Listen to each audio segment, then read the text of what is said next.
Glad to see you all at Sunday classes.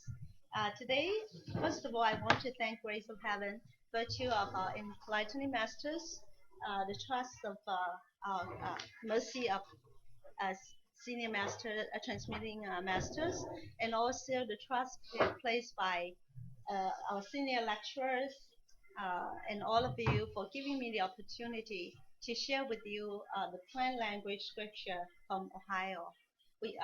We have a temple, sort of a public temple in Cleveland, Ohio.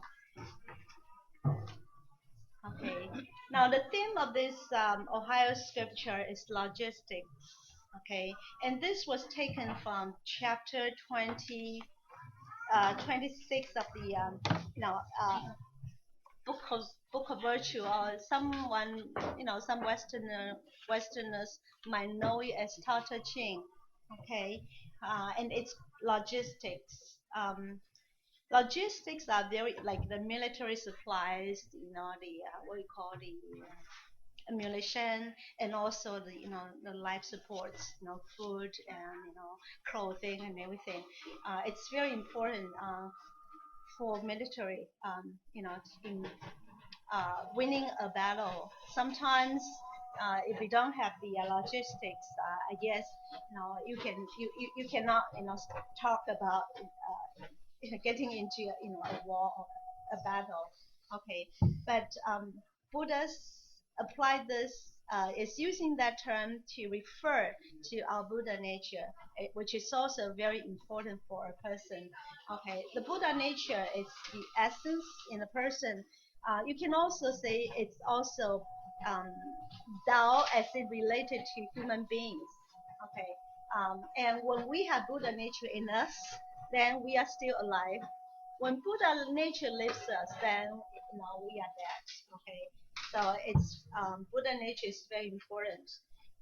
Now, in this year's Dharma class, both immortally, one of the eight immortals, and Holy Teacher visited Dharma class in Ohio, and I just want to share that both Holy Teacher and immortally uh, reminded us how precious it is to be able to attend a Dharma class.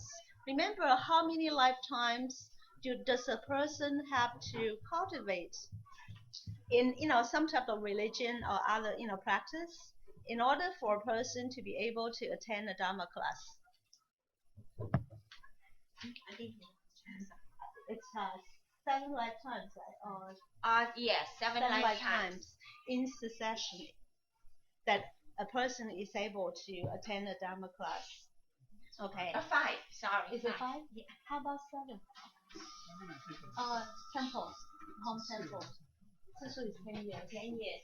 Vegetarian is 次数 is consecutively, yeah, in a row. And, yeah. Okay. And also both Buddha's stress the importance of applying what we learn at the Dharma class to our daily life. If we just learn them as a knowledge or as a facts, and we do not really put them into our action or conduct, then these principles and all this Dharma do not benefit us. Okay, so this is something we all have to bear in mind. And, and the other thing is like when Buddhas and saints talk, they might talk with certain class members or even staff members or lecturers or even transmitters. Whatever Buddhas and saints talk with them about, that's something we use to reflect on ourselves to measure if we are doing the, what Holy Teacher or the Buddhas advise us to do.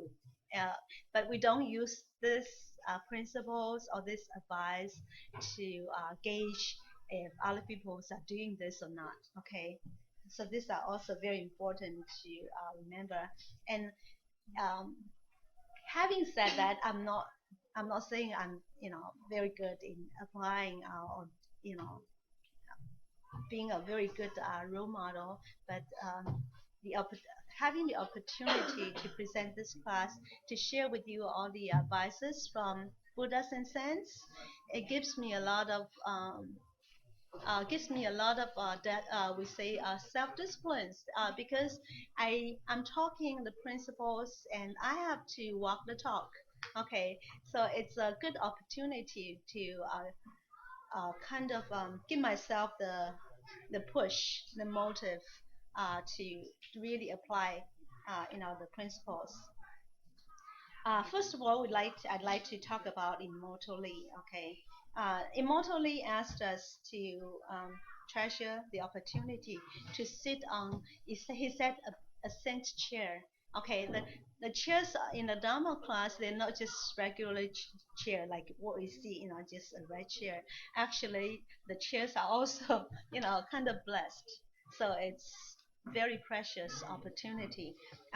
He also makes sure that we all leave the Dharma class with a lot of golden nuggets, a lot of good things that we can use in our daily life. Okay. Now, the first important thing he talked about is that the most important person quality as a person is what? You all have the outline. It's the virtue. Okay, yeah, that's the only thing that we can take with us when we leave this world. You know, we might possess a lot of things, social status, fame, or material wealth, even like a lot of love and things like from family members, from friends. But are we able to take them with us when we leave the world? No, virtue. I always say the other things is merits, the good things we do in this lifetime, and the demerits. You know, some of the bad things we might be doing in this lifetime. These are the only things that we can take with us, and of course we want to take merits and also virtue with us. So we can avoid it says samsara or reincarnation, the cycles of life and death. Okay, and it's virtue that can really win us true respect from people. Sometimes we may be powerful, and people might admire us for that status and but that's not true respect because once we kind of lose that power, people might just leave us. And then immortally asked about the five desires. The five desires. We know that desires is one of the three poisons, but in this Dharma class, immortally specifically talk about the five desires. Okay, so it's the five desires are what? Let me see. Sister Lee, do you remember?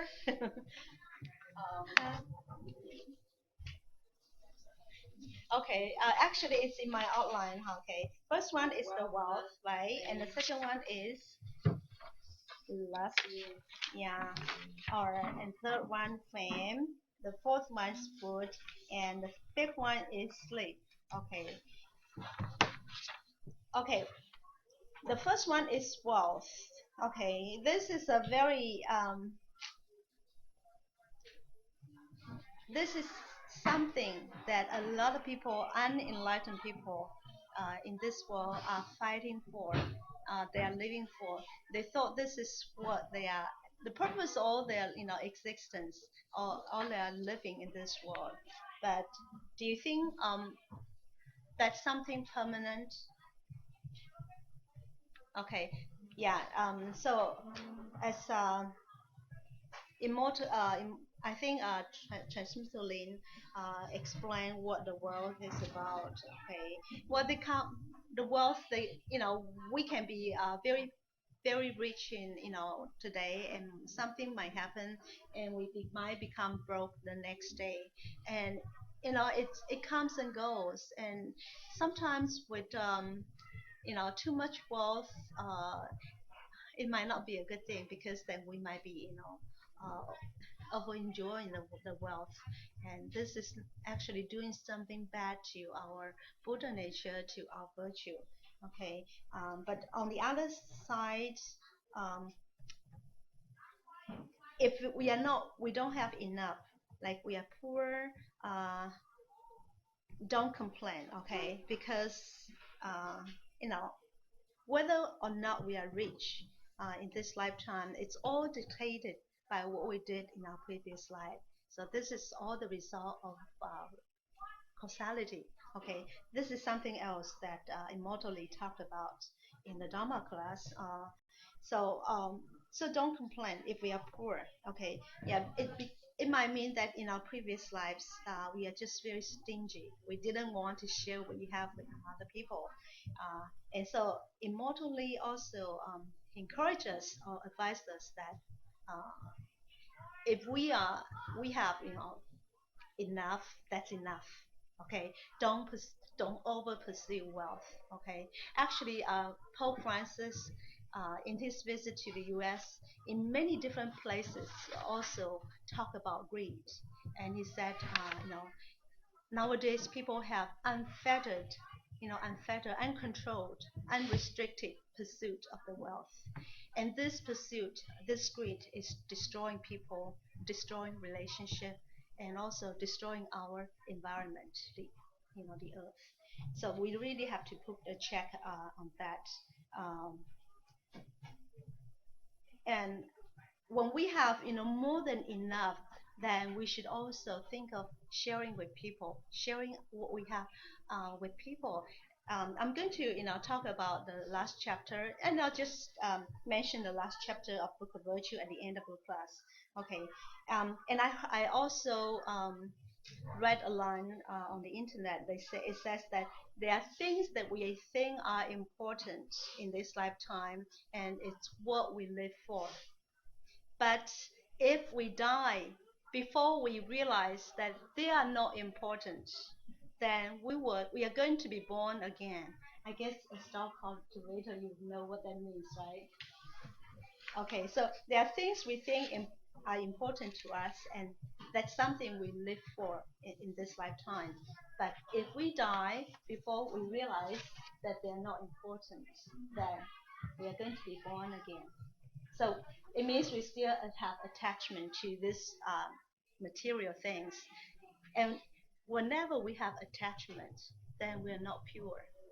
Okay, and then we are going to be still, come back, by this, we say the karma, to this, we say six path reincarnation.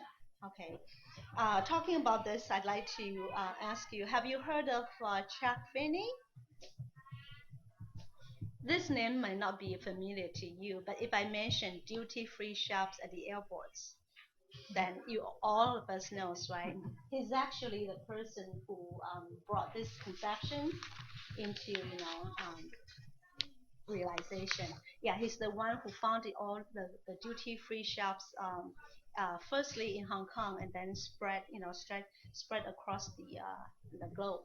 Okay, he is so rich. He's indeed a billionaire, but he has promoted this idea, living, giving while living. Okay, so actually, after he made provisions for his family, just enough provision for his family, he set up a foundation, a charity foundation, which is called Atlantic Philanthropies, and he invested $7.5 billion in there.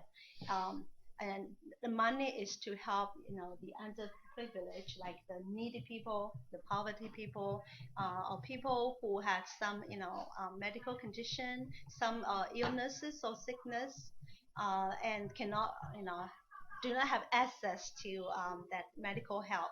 So he allocated all his this fund to this such mission and such courses. So he has benefited so many people. He also donated money to education, Cornell University, which is his our alma mater. Um, and you thought he might also live a very extravagant living, right? The truth is, all he ate is sandwich, cheese sandwich, and he lives in a place, a rental place. Okay, he does not drive a fancy car, and when people visiting him, he always reminds them, make sure to turn off the lights when you after you leave a room or things like that. Okay, so he's going to just give all of his wealth to people in need. And when people ask him why he didn't leave anything for himself, he said, yeah, the shroud of a person, or it's something that you wrap a body with, does not have pockets, and heaven needs no money. Okay, if we have time later on, I'm going to share a video clip for him, which talks about his giving while living. Okay, there's also some other stories, but I don't think we have time to share enough time to talk about them. And also talking about wealth, there's also a very important line from 太上感应篇 It says that, thank you, in order for a person to enjoy some blessing, some fortune, the person needs to have equal amount of virtue. If we are not up to that blessing, our virtue does not entitle us to that blessing, then we are actually inviting disaster. So bear it in this mind. And there are also some stories. There are some children of the Chinese high-ranking officials at their teenager ages, they were already driving Ferrari and things like that. And guess what happened? Car crash. So that's a very good example. Um, okay. Uh, the the second one the second one is talking about lust. Okay. Um, it can be lust for beauty. Okay. It can also mean uh, vulgarity, obscenity, but they also can also refer to our attachment to all this, material wealth, to social status. But last, when we talk about obscenity, it can be very, very bad. It's actually the worst sin among tens of thousands of evil deeds, because that's going to subject a person to the underworld, and it takes forever for a person to get out of the hell. Okay, so this is something um, that we have to be cautious about. And there are so many examples in history, when there are some ancient emperors, they were they took over a very, very wealthy, a very prosperous country, but then they become obsessed with all this, we say, feminine charm, beauty, and so they didn't want to take care of their duties as an emperor, as a king, and so the country went to ruins, and so a lot of emperors, what we say, 亡国 Ruin the country. ruin the country because of their attachment to all this, lust. Okay. The four. Yeah, the four. Yes. Yeah, collapse of four. Yeah. Okay. And then the third one is fame. All of us probably crave for fame in our own way. Some may want, like national recognition, okay, and others like, we might want to be recognized to be the number one in our own small circle. Okay, well, it's not a bad thing that we want to be outstanding. We want to excel in what we do, especially our career, and in our cultivation. We want to be known as a very good cultivator, but just don't get attached to it, especially the worldly fames. Don't get attached to it, because they come and they go. Look at the politics, right? Some people may be so powerful in a few years ago, but where they are, they might end up in jail. Okay, and also from a very enlightened view, we say fame or recognition or success really is not measured what by what we get for ourselves, but but how we can, or what we can give to other people. That's really success. Okay, so as dog cultivator, we should always bear in mind that we should be serving people, and only in doing this can we really improve ourselves. Can we really establish our virtue and go back to where we come from? Okay, um, so, and in China, we also talk about, a tall tree invites wind. So, a person who is very famous, who is on a very high plateau, they might, become more vulnerable to opposition, criticism, and things like that. So, don't get attached to fame. Okay. And then the next one is food. Okay, again, would immortally talk about that we should be careful with things that go into our mouth. Okay, we are what we eat. But I'm not going to, talk too much about it because every Dharma class, Buddhas and saints talk about that. But I just want to remind us that we should treasure what we have in terms of the food we have. So don't be so picky and try not to waste any food. And if we can also try to share food with others, okay, like possible, give some donations to some charity, like food drive or things like food bank, because there are still people who do not have enough to eat. And I just have to mention quickly about um, uh, a little kid named Ryan in Canada. When he was in his first grade at the elementary school, he knew that in some African country, the kids would have to travel, many miles in order to get water to drink, and the water is not really safe to drink. And he said, I only have to walk 10 steps to get to a drinking fountain. And so the teacher told them that if you can help, you only need to spend donate $70 to sponsor a well in the African country. So this really got him thinking, and he went back to talk with his parents, and his parents were first quite dubious, doubtful of his intention, but he was very firm in his goal. And so his parents said, okay, if you help with the household chores, then we're going to give you some allowances. And so he was able to really raise $70. But when they go to one of the local organization that's helping with all this African, safe water drive and things like that, he was told that he need $2,000. Yeah. So he ended up, doing some kind of campaign to raise that money to sponsor a well. Okay, and he did. Okay, and so to this day, he's already helped more than 500,000 people in every African country to have access to drinking water. Okay, he at the age of 5, he has such we say Buddha heart.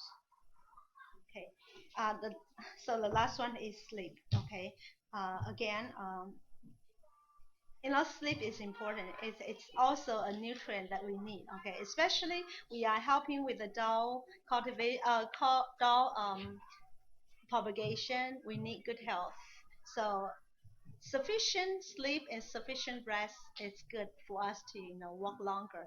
Okay, but we just don't overdo it. Okay, we need to give time to help other people. We need to have time to learn about the principles so we have something to share with other people. Okay, so uh, like I said, enough is good. So during the Dharma class, the holy teachers immortally said, like today you have to come to the Dharma class, and you might be, kind of, hesitating inside the comforter. Should I get up, or should maybe I can sleep another 5 or 10 minutes? Okay, so that's something we need to change. Okay, actually, there's a saying that whether a person, whether or not a person will succeed It's depends on how fast you can get out of the bed. Okay. And so these are five of the desires. So we all have to put in check. We all have to control in dog cultivation. Okay. Uh, Remember, all these are like physical. They are physical mm, luxuries, and really we should not be hooked up to them. Okay, there's something more important in our life. Okay, and the more important thing in our life, they really they defy the forms. Okay, so a lot of us spend our life and a lot of our time and energy, pursuing all these forms, but we'll find out later, in our life, that these are all illusory. They are like they say, um, the moon in the water and the flower in the mirror. They are, you can see them, but they are really, only illusory. Okay. So in my handout, you also saw a quotation by President Adams, John Quincy Adams. He said Quincy Adams as well, but the house in which he lives at present is becoming dilapidated, which means destroy. Okay, so this this shop, our physical body is the shop that house our true self. Okay, and as time goes, it's going to become it's going to decay. It's not going to be here forever. So we have to, of course, we make use of this form, this shelf, to cultivate. But the more important thing is what we do to nourish our true self. Okay. So you can read the quotation, the line by yourself. Now, Holy Teacher also say the only thing that does not change is universal law of justice. I would say causality. Um, everything, power, all the material things. A house, maybe it's like a million mansion, $1 million mansion, or it's going to be a fancy car like what do you call Mercedes, or even a Bentley. But over time, they're going to get old. Uh, so but the only thing that will remain eternal is the universal law of justice. Okay, um, even there's no religions like Buddhism or Taoism, or but the universal law, the causality is always there. Okay, yeah, this is like, well, we can say part of the Tao, right? Causality, it's part of the Tao. Yeah, it's when something bad happens to us, we say we are being punished by heaven, right? Really, it's not heaven. It's just the Lord. It's very natural. Okay, and I always think if a person realizes the truth of the existence of the causality, then perhaps there won't be any evil. There won't be any disaster in this world. Then every person would always do what they are supposed to do the right thing, because that's the only thing that we can be. We can be safe and sound. Because we reap what we harvest. If we plant something bad, then something bad is going to return to us. Just like Master Jim talked about this in this morning. If we are going to hit someone, this energy, this is like an energy, but the energy is going to return back to us. So someday we're going to be hit by maybe the same person, but who knows, maybe another person. But that's how it is. Okay. And a holy teacher also talk, I'm sorry, immortally also talk about two most important thing in the world. That's life and death. Okay, we all want to be to be alive, to live a life, to live forever, and we don't want to die. Okay, but actually, some people also actually Tao Te Ching. I think one of the central message in Tao Te Ching, the Book of Virtue, it says that it's um, you know the process, the life's journey is actually about how we can die in a significant way. It means that in other words, like uh, die, live life and death. This is something very natural. But some people, when they die, they might come back, as other sentient beings, and like animals, or even, they might be reborn in other other realms, some, like you say, as a hungry ghost or as animals, but all of that, all of our life, the important thing is that we live a life so that we can attain perfect enlightenment, that we can go back to eternity, that we don't have to go through the sufferings as a human being, let alone the sufferings as other the other sentient beings. Okay, uh, so actually, Confucius has a very enlightened saying about life and death. He said, "If I receive the Tao in the morning, then I have no fear or regret if I have to die in the evening, because he knows if we have received the Tao, then we know how we should conduct ourselves, how we should nurture our virtue, and if we do so, then we will go back to a better place, right? So why fear death?" Now, the fifth one is true sincerity. Immortally said that true sincerity is formless. It's actually within our hearts. Okay, nobody can see it, but so how people can see our sincerity? It's through our outward manifestation. So it's how we interact with people. But this also all stem from a true heart. Sometimes some people might pretend to be very sincere, to be very kind-hearted, but if the kind-hearted or the sincerity is not from the Buddha nature, it just like put up, a put up appearance in order to gain something, for their own favor, for their own interest. Over time, people can still see through. Yeah, that's something very natural. Okay, so it has to, the true sincerity has to come from our Buddha nature. Um, I think, like Transmitter Jin said, even an evil person can tell whether a person is sincere or not. So it's just something very natural, okay? And also, when we have true sincerity, then heaven will recognize that, and at times of need, heaven will also come to help us, okay? And then the sixth point is to become Buddha is to restore the original heart that is pure, clean, untainted, and also get rid of the desires.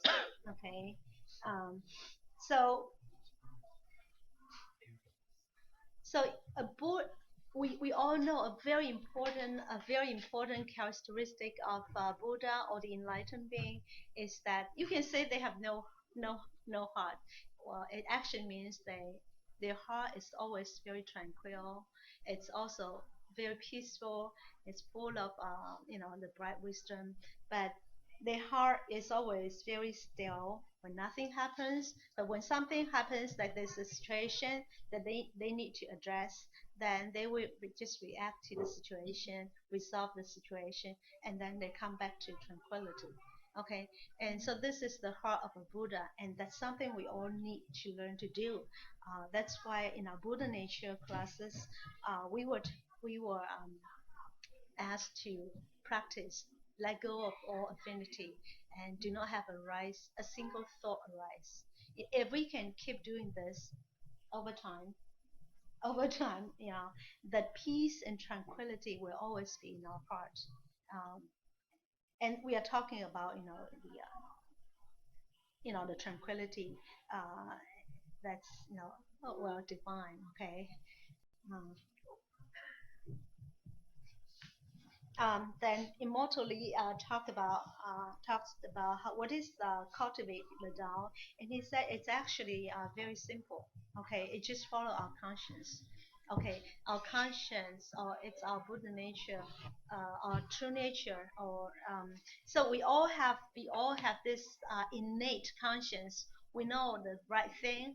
We know what is good and what is bad, what is kind and what's unkind, and what is the what is propriety.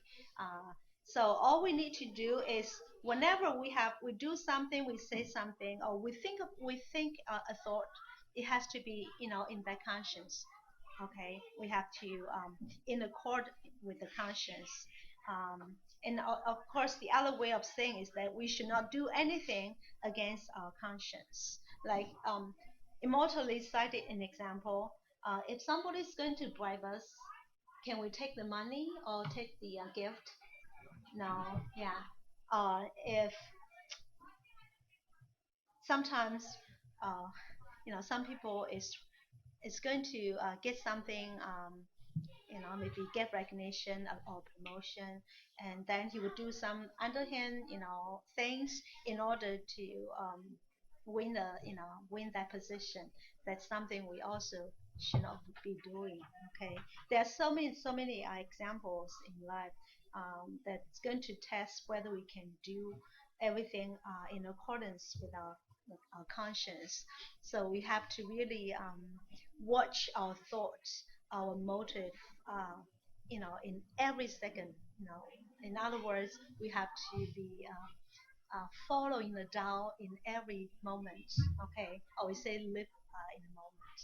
Okay, and the eighth thing is that we have to play our parts. That's also the exaltation by immortally. We have to play our parts well. Uh, okay, we all play different parts in this world. In our workplace, we can be maybe a supervisor, or we can be just a team member, or we are maybe the boss, the employer, the president. In the family, we can be parents, or we can be a children, we can be siblings, or friends. Just remember to stay in our role, do the duties in our role, and if we can, do every part well, and they act together, they add up, and will become a very virtuous person. And then the next one is uh, develop a heart of Guan Yin. We will be dignified. Okay. Now imagine a person who's very beautiful, but if she doesn't have a very kind heart, that's going to show. We say our outward appearances is always a reflection of what's inward, and I think that's very true. Like a person, who is very unhappy, you cannot see a smiling face.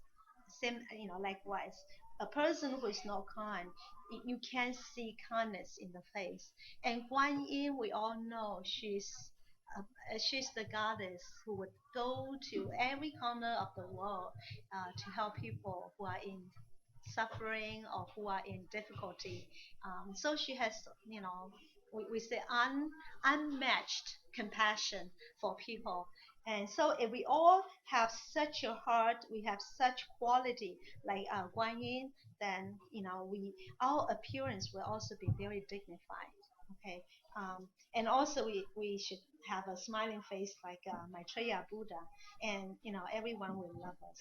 And this is what we call about the 无畏师, the donation of a smiling face, and it can also be like donation of encouraging words. Okay, yeah, like when sometimes people are in difficulty, if we cannot really help them in well, like if we cannot really help solve their problem, at least we can give them a few supportive, encouraging words to help them um, live through this dilemma or these challenges. Okay, uh, the 10th is when we have a true heart and follow our conscience, then our appearances won't be bad at all. Yeah, I think we have we have known people who, I have heard people like, and they say, oh, we can tell the person is a cultivator because there's so much serenity, so much calmness in that person's face. Um, so a person who is really kind, who is really enlightened, who understand about the, the true meaning of life, then you can see the person looks very different from other people. Right? Um, and then he also encourages to use our bright wisdom, our Buddha nature, to tackle all the problems in our daily life. As the sixth patriarch Huinan says, our Buddha nature, is, you can say, almighty. It's all serene, and it can produces tens of thousands of dharma. The dharma here, of course, you can say it's the wisdom. You can say it's the solutions. Dharmas. Okay, so if we really trust our Buddha nature, and we allow our Buddha nature to guide us, then we will have the sincerity. Then we can touch people, and we would have the bright wisdom, the innate wisdom that can really guide us and help us solve a lot of problems in our daily life. And I have very good experience using Buddha nature. Whenever I'm in a difficult situation, I just trust my Buddha nature. Maybe from a human heart's perspective, I might do something different, and it might be favoring myself, or in my own interest at that time. But in the long run, I know my conscience is going to be bothering me, and I know that's not good. And in the long run, people can also recognize our sincerity and our truthfulness. And so in a very mundane way, I would say we always win. We always win if we use our Buddha nature to tackle life's duties. Okay. Um, well, I have to be very brief with the immortal Lee. Let's jump to Holy Teacher. Uh, okay. Usually, Holy Teacher would come to Dharma class right after filial piety, so we can tell that Holy Teacher attaches great importance to filial piety, and that's where a lot of religions, Confucianism, stressed filial piety, because when a person is filial, then the person is not going to do anything that's going to disgrace the parents, and that's not, you know, that if he can do that, then it's not, he's not going to do anything to harm the or hurt the Buddha nature. So it's on the top of hundreds of kindnesses. Okay, and Holy Teacher used an example to to illustrate the grace of a mother. When a mother is pregnant, he's carrying a big load, right? And Holy Teacher used watermelon, okay, to refer to we say the honey, the bun, the bundle of joy. Yeah. Okay. So a mother has to carry that bundle of joy or a watermelon for 7 to 8 months. I think in some of the Dharma classes, no, actually, when you say it carries some weight, it should be. Oh yeah, Later. that's true. Yeah. Usually a month or two later. After Yeah, conception. in some Dharma classes in Taiwan, I think they even ask some of the class members to carry a watermelon. And yeah, and they say you just carry for a few hours, and you imagine how difficult it is, how what a load it is for a mother to carry, and lectures had already talked about it in her filial piety class. Okay. And also, no matter what we do, our parents are always ready to forgive us. Okay, they have unconditional love. Um, I think this is really the supreme love of all kinds of love. Even sometimes we do something to hurt them. We say something to hurt their feeling. Well, they might be upset. They might be sad, but they will never, do the same thing to us.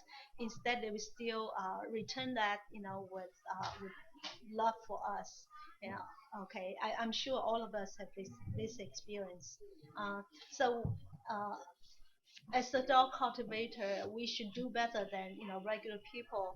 We should always remember our parents' grace and try to take good care of our parents, not just in a physical way, but also in a spiritual way. Show our spiritual support and hopefully also give them the opportunity to receive the Tao. Actually, the best form of donation or the best form of giving is to enlighten people or to awaken people to their Buddha nature, to have them receive the Tao, because then we are putting them on a path to brightness, to bright wisdom, to eternity.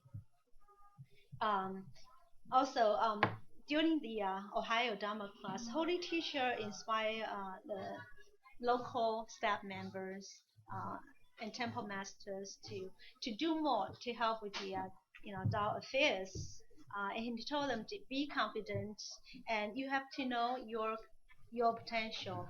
Okay, because they are a relatively small temple. I guess they probably don't have as many opportunities. While on the other hand, you can say they have a lot of opportunities to help with the Dao that probably they're just not aware of that. So Holy Teacher encouraged them to just start with something simple, like prepare fruit for offering, to also help with the ceremony, like fruit offering ceremony or Dao initiation ceremony. And remember, when Holy Teacher or Buddhas and saints are talking with other people about something, we also have to use that to reflect on ourselves. It's something we also have to be doing. Like here at our temple, there are many things that we can help with, and we just have to open our eye, and also to be to have that awareness and see there are things that people have ignored, overlooked, and that's something we need to do. Okay, so it's not like there are things that all of the people are doing, mopping the floor, clean up the dishes, but there are some corners, some other routines that people tend to overlook. That's something we have to be sensitive to.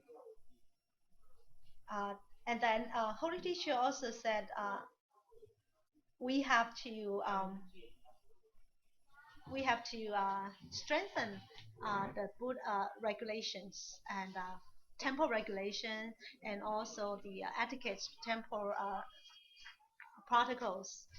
In last last Sunday's class, Master Lin talked about the tour of another temple master uh, to the heaven, and I think he also talked about how one has to how hard it is for a person to improve their temple etiquettes and the proprieties when they already have no human forms. Okay, and transmitter Jean always told us that when we leave this world and when we have to go back, we want to go back to the absolute heaven. We'll be tested on a few things. Now, first one is the three treasures. Okay. Second one is the temple regulations and protocols. Um, and they say if we don't know about the rules and regulations, then there's going to be an angel who's going to whip us. And remember, we don't have any, physical form at the time. And he said we are going to be like, strolling around. And probably it's going to take 10 times the times we spend in in this world to learn the regulations. So it takes a lot more time and efforts for us to learn the regulations. Um, and also sometimes we thought, oh, I'm sorry. Okay. Uh, don't be afraid that we don't know how to do the the director at the ceremony. You just try to memorize the lines, and then you have to actually do it so you can really learn to do it, and you can really improve. My own experience is, you can say I want to be perfect before I go, up to the front to do the you know the ceremony director. Sometimes you just have to go there and get criticized, and you remember. That's how I remember.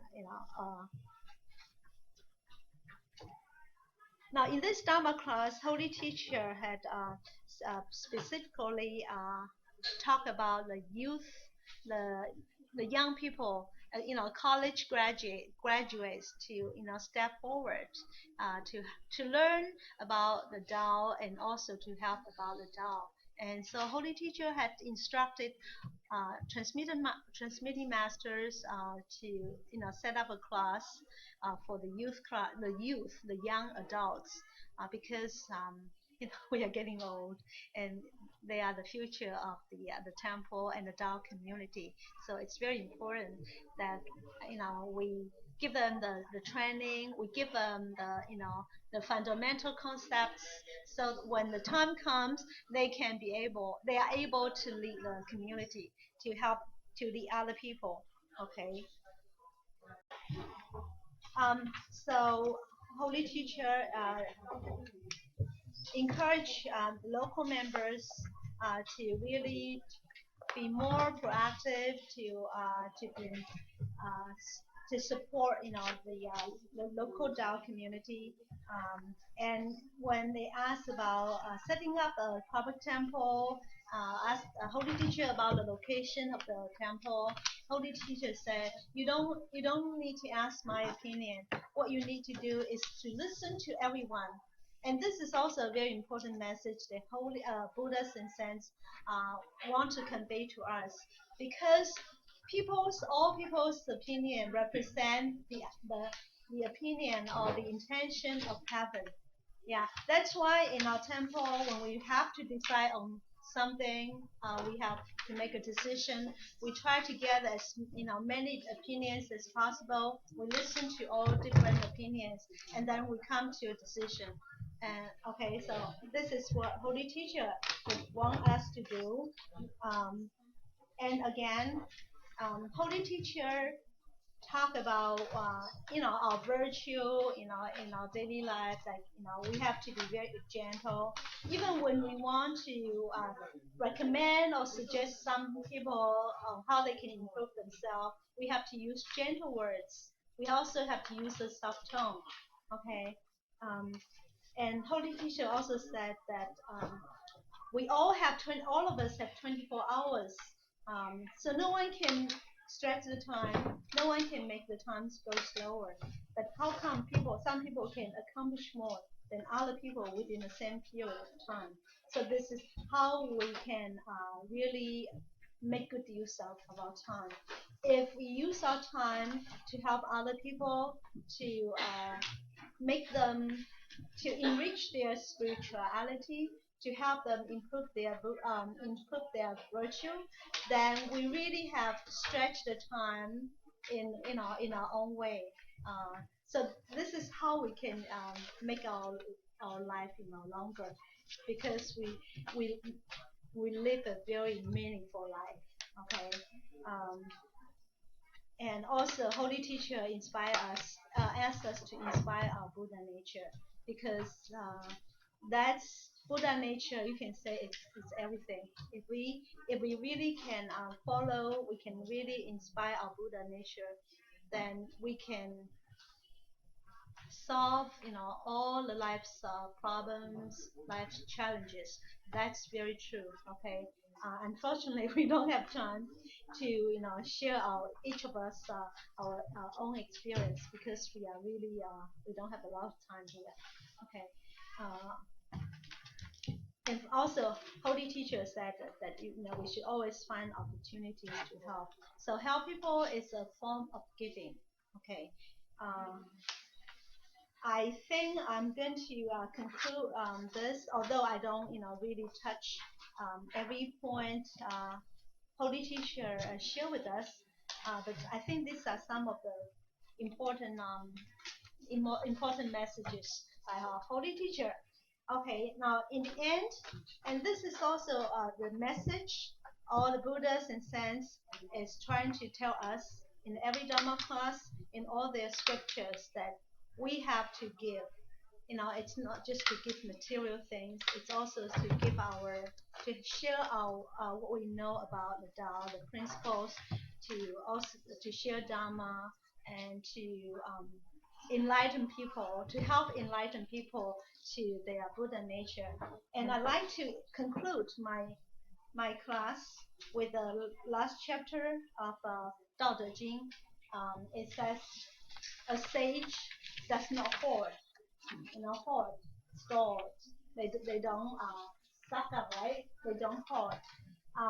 A sage will give her surplus to other people, and when she gives her surplus to people, she becomes enriched. Okay, so the way of heaven is helping, not hurt, not harming. This last one, it's kind of interpreting, but not the original word. Okay, so I think I conclude my presentation about the Ohio plain language scripture. But you also have the handouts, 3-page handout. These are the 4 chapters from the Book of Virtue.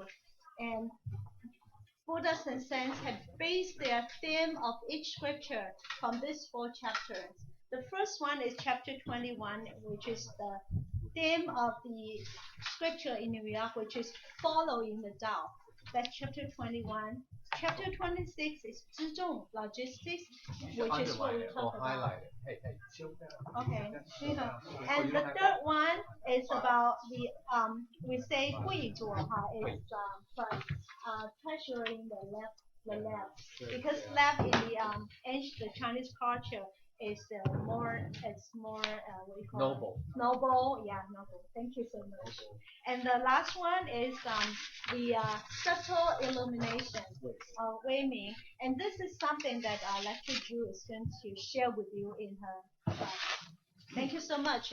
If you have any question, or if you like to share, we can do it another time.